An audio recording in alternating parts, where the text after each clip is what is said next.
Hey folks, it's Mary, aka MercyTriumphs, and this is Slow Crochet. Y'all have found me on the fourth and final week of my hashtag Autumn Garland Cal 2024, where we are looking at a lot of different crochet patterns for naturalistic elements of what's happening outdoors in fall and autumn, and making a beautiful garland that we can use to decorate our homes, maybe our offices, anything like that. Just generally feel a little bit festive around this time of year and bring the outdoors in. As I said, this is part 4 of a 4-part crochet along. And so if you have been crocheting along, be sure to check out my email address. When you're done with your garland, send me a picture by October 30th, and then on the first Saturday of November, I will put those pictures together and I'll share them with everyone. Thank you so much for being a part so far. We have done acorns, we have done mushrooms. Last week we did pumpkins and gourds. And you could not do a fall garland without leaves. So y'all, I have gone overboard, but everything will be linked in the description below, all of the patterns, all the tutorials, those kinds of things, as well as a couple of spring themed patterns for my friends in the Southern Hemisphere who are going into spring. So these I am just going to go rapid fire because I had so much fun looking at all these different leaves. So we are going to start with a maple leaf, and this one is by Interweave. So hello to all my Canadians. I know that this might not be the bright red of your maple leaves, but I thought a light brown, that could still work. I do love on this one how the stem has that very naturalistic kind of bulge at the bottom.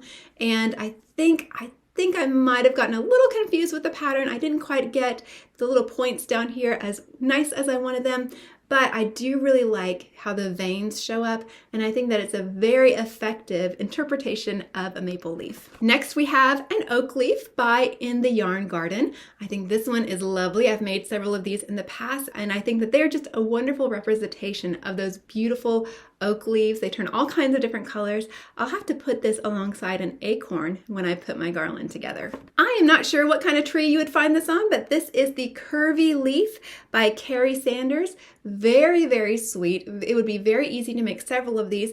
And I like again how it almost feels like the leaf is curving. So it's fallen off the tree. It's a little bit curly, and it's not just your flat idea. It's got some movement to it. It's got some interest in it. It's got some naturalism to it. Love that sweet little curvy leaf. We are back to In the Yarn Garden, and this is her basic crochet leaf. Again, that very simple kind of almondy shape. One thing that is of interest is she does line the entire thing. She goes over the entire thing in a single crochet. So it's not just your standard single crochet, half double, double, and on up, and then you kind of go back down. But she adds an extra layer on there just to keep it extra beautiful. I like the finishing touch on there. And again, a very simple, straightforward little leaf. Again, not quite sure, maybe this could be from a birch tree. You could think of these ridges almost as little serrations, but very effective, very straightforward, and very sweet. I was very excited to find that someone had made a ginkgo leaf. And so this ginkgo leaf is by Maura Crochet. And I think it is just lovely. Ginkgo trees are some of my favorite to see all throughout the year. I love that particular color of green that's really bright and vibrant. And then when they start to turn, they go this gorgeous gold color. Sadly, in my line brand mandala colors that I had picked out, there wasn't really any yellow. So I went for that paler green. But I think that she did a very beautiful job of replicating that ginkgo leaf shape in this piece of crochet. So absolutely love that one too. This leaf is by Drops Yarn. It is called Signs of Autumn, and I really love that kind of heart shape. I love that it's not symmetrical. You see that there's a bit of movement, a bit of interest in it, and I love too that it just gives a little bit of variety.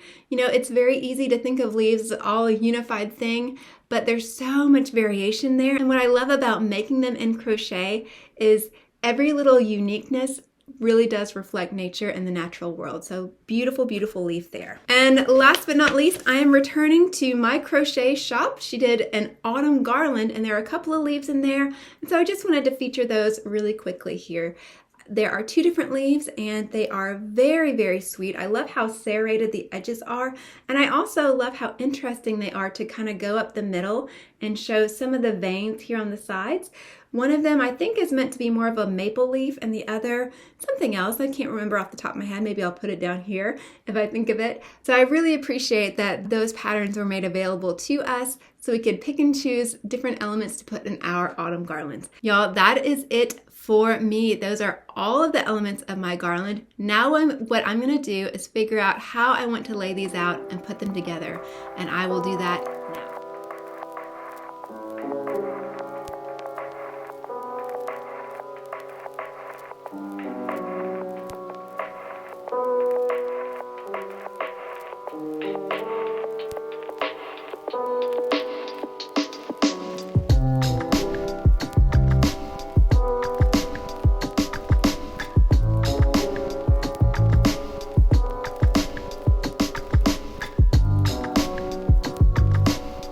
So to put this all together, I'm using natural polished hemp number 10. I have no idea when I got this or how much it cost. I've had it for so long. It's one of those little bits of craft materials.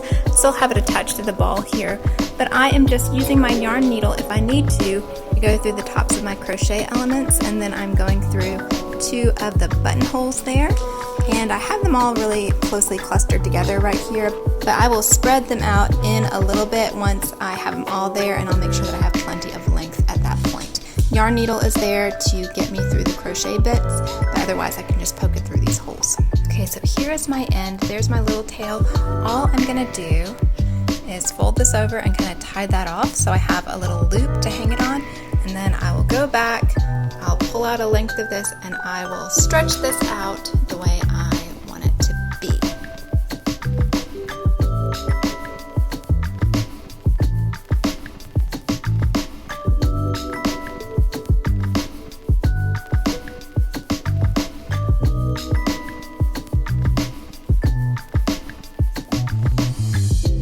Y'all, I cannot wait to see how your garlands turn out. Thank you so much for being with me throughout this month of October as we've been crocheting along together. It's something I would have done anyway, but I thought it would be more fun to have you along, and sure enough, it has proved to be exactly that. I love this yarny community. Y'all are wonderful, always so encouraging. I'm so glad that y'all are part of my life, and it really is an honor to be part of yours. If for whatever reason I'm not your cup of tea, thanks so much for listening this long. I do appreciate you, and I do hope I'll see you again soon. Bye.